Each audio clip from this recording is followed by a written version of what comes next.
Hello प्यारे बच्चों। आज हम देख रहे हैं BCom third internal reconstruction of the company chapter का पार्ट फोर्थ।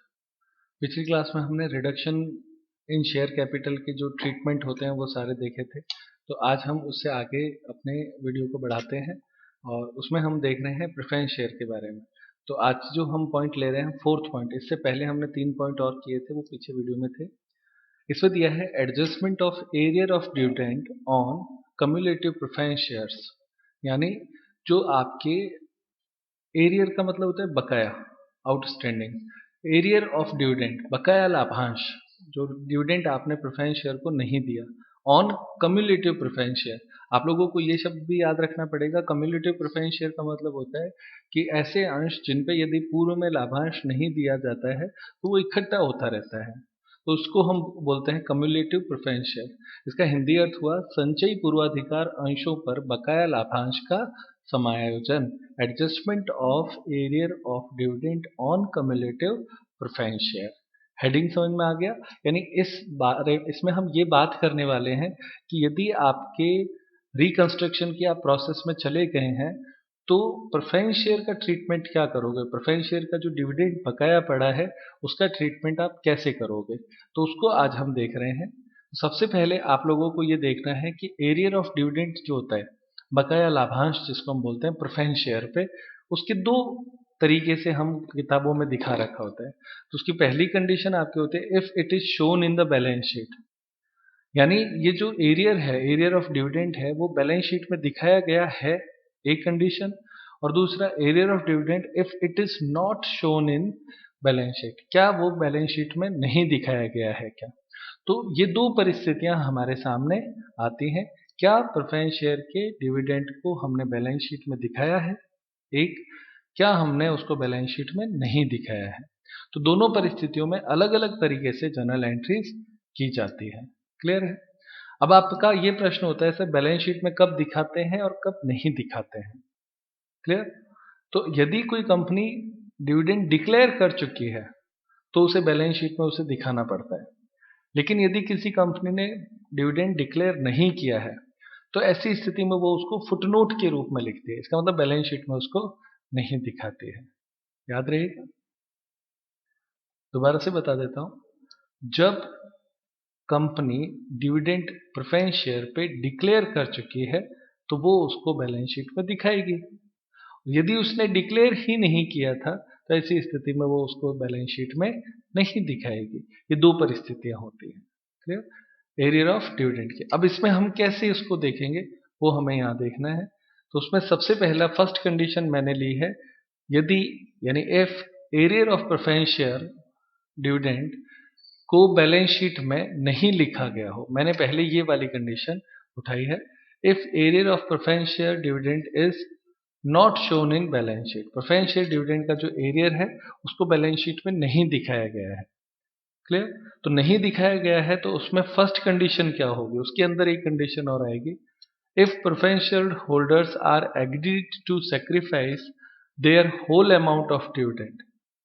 यदि प्रेफरेंस शेयर होल्डर अपना लाभांश त्याग कर दे, यानी जो डिविडेंड है वो सारा का सारा वो त्याग कर दे, the whole amount of the area dividend जो होता है उसको वो सेक्रीफाइस कर दे, मतलब प्रेफरेंस शेयर होल्डर का जो बकाया लाभांश था उसको हमने बुक में नहीं लिखा है। नहीं लिखा होने की कंडीशन को ही तो हम पढ़ रहे हैं, नॉट शो। तो उसमें पहली परिस्थिति आई कि उन्होंने अपना सारा डिविडेंड त्याग कर दिया है। तो अगर वो अपना सारा डिविडेंड त्याग कर देते हैं तो ऐसी स्थिति में नो जर्नल एंट्री, यानी हमें बुक में इसके बारे में कोई भी जर्नल एंट्री करने की आवश्यकता नहीं है। क्यों नहीं है? क्योंकि चूंकि वो पहले ही बैलेंस शीट में नहीं था तो हमें कोई उसकी एडजस्टमेंट एंट्री नहीं करनी है। क्लियर? सेकंड कंडीशन,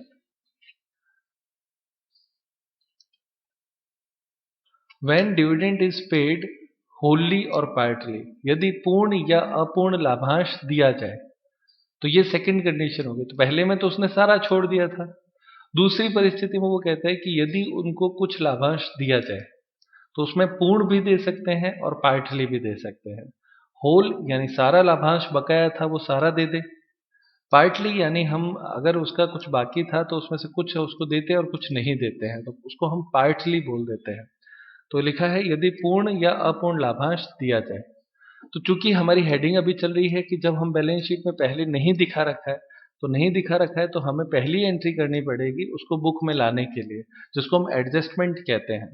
तो कैपिटल रिडक्शन अकाउंट डीआर, जो लाभांश हमें देना है ना, जो हमें देना है उसी लाभांश की अमाउंट यहाँ लिखेंगे। ये चीज हमें हमेशा इस बात को बहुत ध्यान से देखना है कि जो लाभांश हम उनको देने का तय हो गया, चाहे वो फुल है चाहे वो पार्ट है, तो जितना तय हुआ वो उस अमाउंट से ये एंट्री होगी। तो जैसे मान लो 10,000 हमने देना तय किया है, तो एंट्री होगी capital reduction account DR to preference share dividend account, और इसका नाम हो जाएगा एडजस्टमेंट मेड, यानी we have made adjustment for preference share dividend. तो ये कैपिटल रिडक्शन से एंट्री होगी। अब ये एडजस्टमेंट होने के बाद अब हम उसका पेमेंट करेंगे, तो सेकेंड एंट्री हो जाएगी preference share dividend account DR to bank. यदि हम उनको पैसा दे देते हैं तो टू बैंक, यदि हम उन्हें शेयर देते हैं तो टू शेयर कैपिटल, यदि हम उन्हें डिबेंचर देते हैं तो टू डिबेंचर लिखा जाएगा, पेमेंट मेड लिखा जाएगा। क्लियर है प्यारे बच्चों? तो अगर सेकेंड कंडीशन क्या थी कि यदि वो कुछ पैसा हमें उनको देना पड़े, पार्टली या होली डिविडेंड पे करना पड़े, तो ऐसी स्थिति में दो जनरल एंट्री हो जाएगी। उसके बाद में आपके ये देखो फर्स्ट पार्ट था, पहला पार्ट था कि जब वो सारा उसमें हमने क्या पढ़ा कि बैलेंस शीट में नहीं लिखा हो, तो उसका ए कंडीशन हो गया पहला कि उसने सारा त्याग कर दिया, तो हमने कहा नो एंट्री। उसके बाद में उसने कहा कि यदि वो सारा त्याग नहीं करता है, कुछ पैसा लेने के लिए तैयार हो जाता है, तो जितना भी पैसा देते हैं तो उसके लिए दो एंट्री अपने को करनी पड़ेगी, एक एडजस्टमेंट की और एक पेमेंट की। ये हमने अभी देखी है।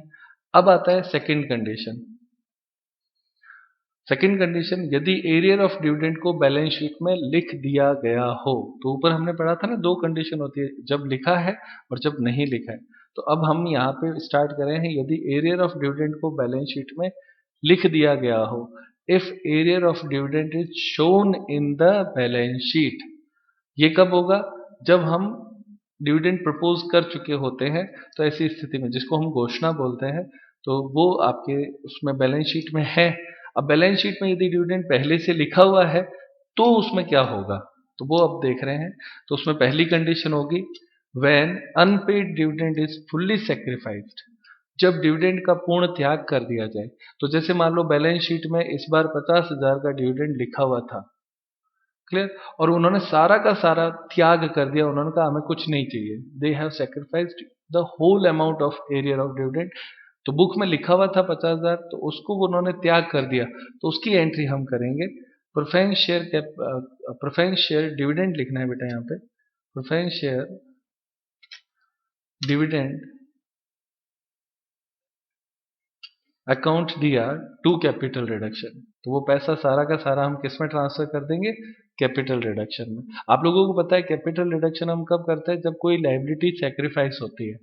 तो यहाँ पे ये सीआर हम इसको करते हैं हमेशा, तो ये चीज अपने को याद रखनी है। तो प्रेफरेंस शेयर डिविडेंड भी एक लाइबिलिटी है, उन्होंने अपनी लाइबिलिटी सेक्रीफाइस कर दी, तो हमने एंट्री करी प्रेफरेंस शेयर डिविडेंड अकाउंट दिया टू कैपिटल रिडक्शन अकाउंट।